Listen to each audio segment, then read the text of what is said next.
ਜਿਹੜਾ ਚੋਰ ਕਹਿੰਦਾ ਸੀ ਅੱਜ ਆਪ ਵੀ ਚੋਰ ਬਣਿਆ ਪਿਆ। ਵੇਖੋ ਨਾ ਜੇਲ੍ਹ ਦੇ ਵਿੱਚ ਕੀ ਹਾਲ ਨੇ ਤੁਹਾਡੇ ਸਾਹਮਣੇ। ਜੇਲ੍ਹ 'ਚ ਡਟਿਆ ਹੋਇਆ ਹੈ। ਗੱਲ ਤੁਹਾਨੂੰ ਇੱਕ ਗੱਲ ਦੱਸਾਂ, ਉਹ ਐਸਾ ਲੀਡਰ ਹੈਗਾ, ਬਹਾਦਰ ਲੀਡਰ ਹੈ ਕਿ ਉਹਨੇ ਅੱਜ ਤੱਕ ਕਦੀ ਕੋਈ ਦੁੱਖ ਤਕਲੀਫ ਨਹੀਂ ਸ਼ੇਅਰ ਕੀਤੀ ਆਪਣੀ। ਅੰਦਰ ਨਹੀਂ ਗਿਆ ਨਾ ਕਿਤੇ ਨਹੀਂ ਉਹਨੇ ਕਿਹਾ ਮੈਂ ਬਿਮਾਰ ਹਾਂ, ਮੈਂ ਬਾਹਰ ਜਾਣਾ ਹੈ, ਮੇਰਾ ਇਲਾਜ ਕਰਾਓ, ਜਾਂ ਇਸੇ ਤਰ੍ਹਾਂ ਦਾ ਨਹੀਂ ਨਾ ਹੈਗਾ ਕਿ ਜਿਹੜੀਆਂ ਹੁਣ ਦੀਆਂ ਮੌਜੂਦਾ ਹਕੂਮਤਾਂ ਹੈਗੀਆਂ ਨੇ। ਉਹ ਅੱਗੇ ਇੱਕ ਤਾਰੜ ਸਾਹਿਬ ਨਾਲ ਗੱਲ ਕੀਤੀ ਉਹਨਾਂ ਨੇ, ਕਿਸੇ ਜਗ੍ਹਾ ਤੇ ਚੈਨਲ ਤੇ ਬੈਠੇ ਅਸੀਂ, ਉਹਨੇ ਕਿਹਾ ਬਾਹਰ जाने के लिए बीमार होना ज़रूरी है, बाहर जाने के लिए सर बीमार होना ज़रूरी है आपका, वैसे भी तो जा सकते हैं ना। तो वहाँ पे तारड़ साहब हंस पड़े।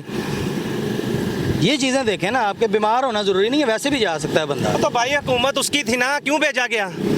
वो हाथ जोड़ते थे नवाज शरीफ को, जाओ आप बाहर। वो कहते थे आर्मी चीफ को अगर इसको ना बाहर भेजा हमारे हुकूमत नहीं करने देगा। आज आप ये बात करते हैं बीमार होना ज़रूरी है, बस और कोई बात नहीं आपसे होती। बीमार होना ज़रूरी है ना भेजते बाप।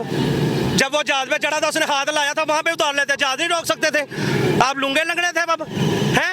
आपने खुद भेजा गया उसको, नहीं, ऐसी नहीं भेजा। नवाज शरीफ को खुद भेजा गया वहाँ पे। लाल भाई नहीं भेजा, 50 रुपए के अमेरिका में जाके कहता है मैं एसी उतार दूंगा, मैं ऐसे कर दूंगा, मैं वैसे कर दूंगा। उधर जाके कश्मीर का सौदा करके आ गया।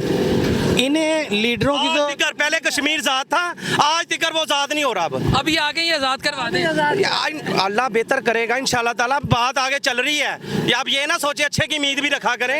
आप मीडिया वाले बात ऐसी कर जाए। मैंने कब आ गए हैं, मेरे लीडर आ गए हैं और मैं मियाँ तो मेरे भी दिल च वसदा है। मैं ਤੁਹਾਨੂੰ ਇੱਕ ਗੱਲ ਦੱਸਾਂ, ਇਹ ਸਿਆਸੀ ਗੱਲਾਂ ਨਾ ਕਰਿਆ ਕਰੋ ਸਾਡੇ ਨਾਲ। ਮੈਂ ਮੇਰੀ ਗੱਲ ਸੁਣ, ਮੀਆਂ मैं दसना सर, ਉਹ ਦਾ ਤੁਹਾਨੂੰ ਜਾਣਨਾ ਵਾ ਜਦੋਂ ਰੈਲੀਆਂ ਤੁਸੀਂ ਅਟੈਂਡ ਕਰਦੇ ਸੀ ਮਰੀਮ ਦੀਆਂ, ਜਦੋਂ ਕਹਿੰਦੀ ਸੀ ਆਖਰੀ ਧੱਕਾ ਲਾਣ ਆਈਆਂ, ਮੈਨੂੰ ਉਹ ਤਾਂ ਮੈਂ ਤੁਹਾਨੂੰ ਜਾਣਨਾ ਵਾ, ਮੈਨੂੰ ਸਾਰਾ ਪਤਾ ਵੇ। ਡਰ ਵੀ ਲੱਗਦਾ ਬੰਦਾ ਮੁਖਾਲਫਤ ਉਹਨਾਂ ਦੇ ਗੱਲ ਵੀ ਨਹੀਂ ਕਰ ਸਕਦਾ, ਚੁੱਕ ਵੀ ਨਾ ਲੈਣ ਨਾ।